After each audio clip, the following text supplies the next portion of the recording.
Seattle defeated the Jags on Sunday. Graz, you were in the building. What went wrong for the Jaguars? Seattle really just beat them up front with their defensive front. Seattle's so banged up on the back end, but they dominated with their defensive line. Jaguars were using a backup center. I'm talking to some of their people before the game. They were talking about the adjustments they would have to make, helping with guards, run more outside as opposed to up the middle. None of it worked. Byron Murphy, Leonard Williams, that crew was just dominant and just you pressured Trevor Lawrence into problems all day, and the Jaguars could never get their run game going. All right, only the Browns have allowed fewer yards per rush than the Seahawks defense this season.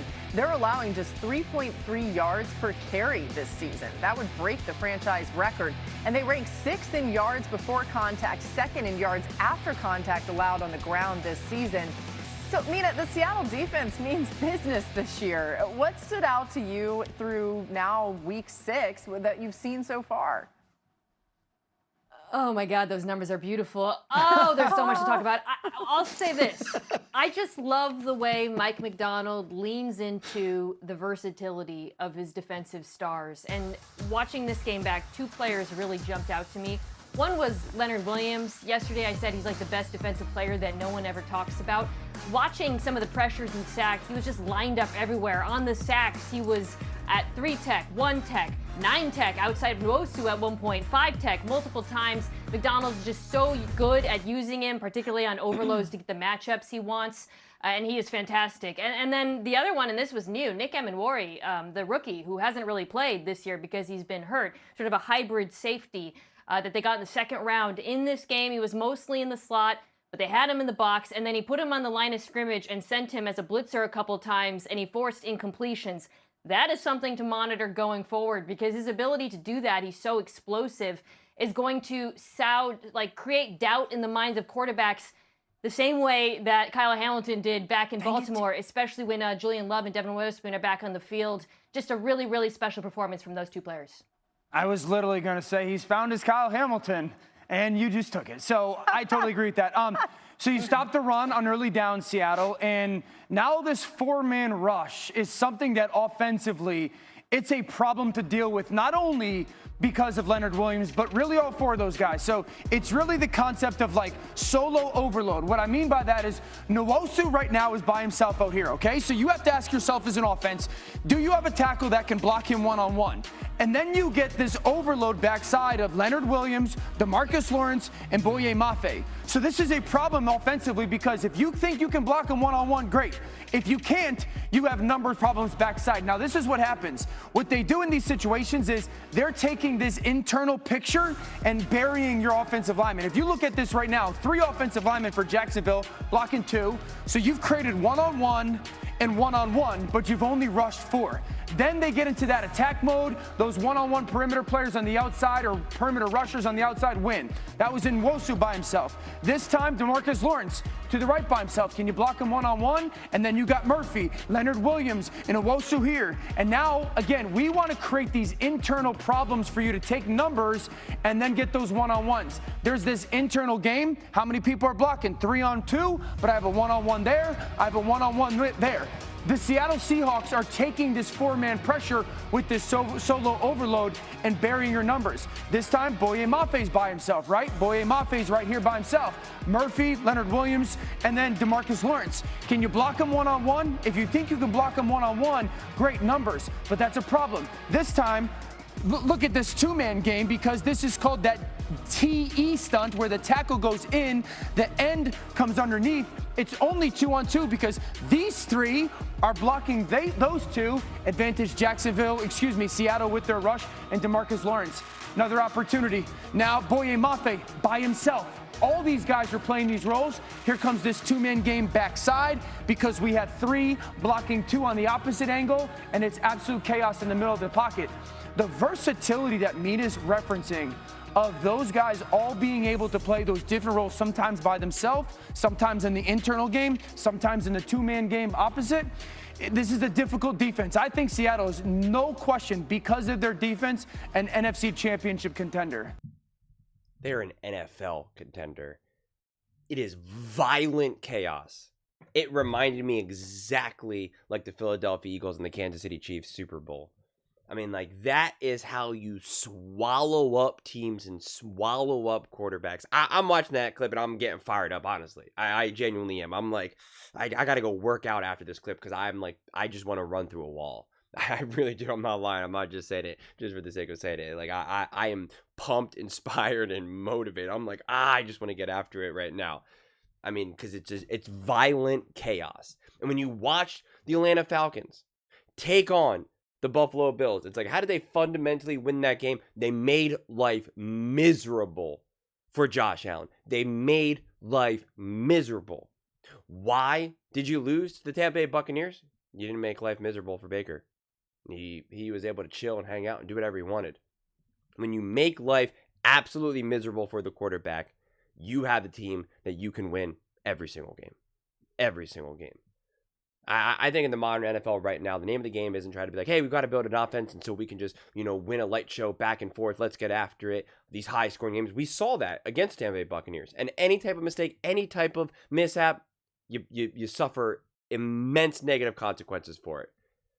When you have a defense as violent and as aggressive and as deep as the Seattle Seahawks right now, the level of versatility and resilience that levels of resiliency that you have, through the roof.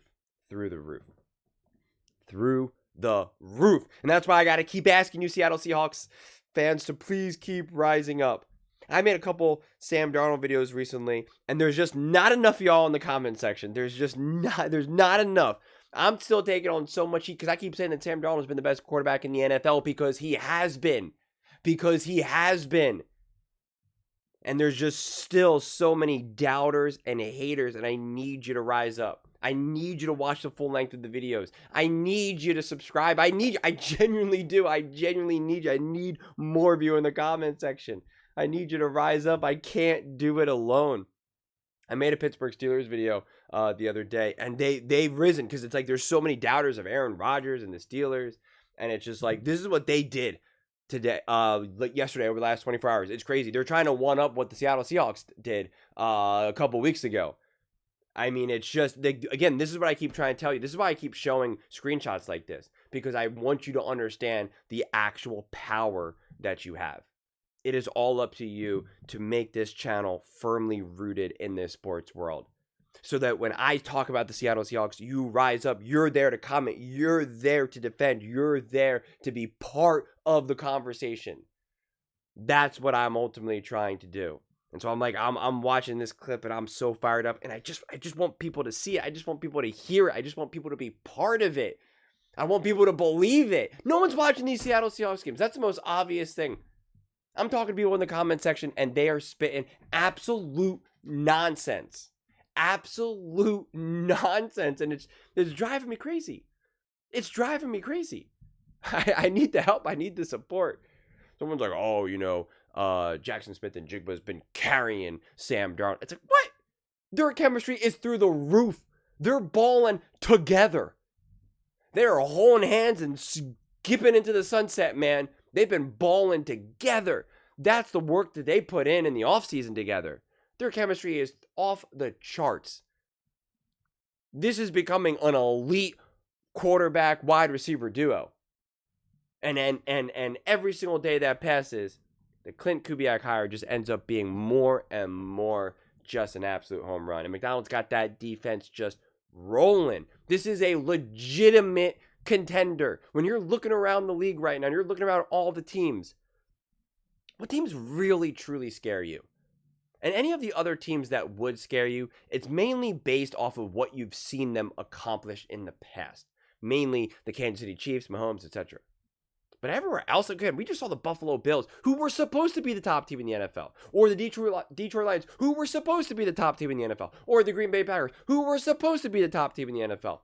We see them all fall. We see them all struggle. We see them have all blows. The Philadelphia Eagles, 2-game losing streak, getting rocked by the New York Giants. This season is wide open. Now, everyone's gem, diamond in the rough, is Baker Mayfield and the Tampa Bay Buccaneers. And the Seattle Seahawks had that game. They gave that game away. The The Seattle Seahawks are a true, bona fide top team in the NFL. And they are a top contender. They're not just an NFC contender. They are a top team in the NFL. Get healthy, get right, continue to make smart decisions, have your violent chaos defense, put the ball in Sam Darnold's hands, get the run game going, get that run game being more violent and chaotic as well. Stop going backwards, please, for the love of God. Stop going backwards. Pick a lane and just run with it. And this Seattle Seahawks team can be a true bona fide Super Bowl contender. I mean, they are, but they can prove it with their play week after week after week. It's firing me up. I hope it fires you up. That was a thing of beauty last weekend. Definitely was. And now you got the Monday night game against the Houston Texans. And that offense has not been playing well. That O-line is not very good. I don't care what adjustments they've made. It should not be enough for the Seattle Seahawks. It should not be enough. Time to get violent. Those are just my thoughts. I'd absolutely love to hear yours. What do you guys all think about how well the Seattle Seahawks have been playing? And Dan Orlovsky dropping the knowledge on this defense, as well as calling them a bona fide, true NFC contender. But I'm calling them a Super Bowl contender. We don't got to reduce it just to half the league right now. But let me know in the comments below. I read every single comment. So whether you agree with me or disagree with me, either way, let's get in some discussions. Let's get in some fights. But ultimately, let's just have some fun. And as I said, please, please, please do consider subscribing. And do not forget to give this video a thumbs up, as it really does help with the visibility and the algorithm. Thank you so much. See you next time.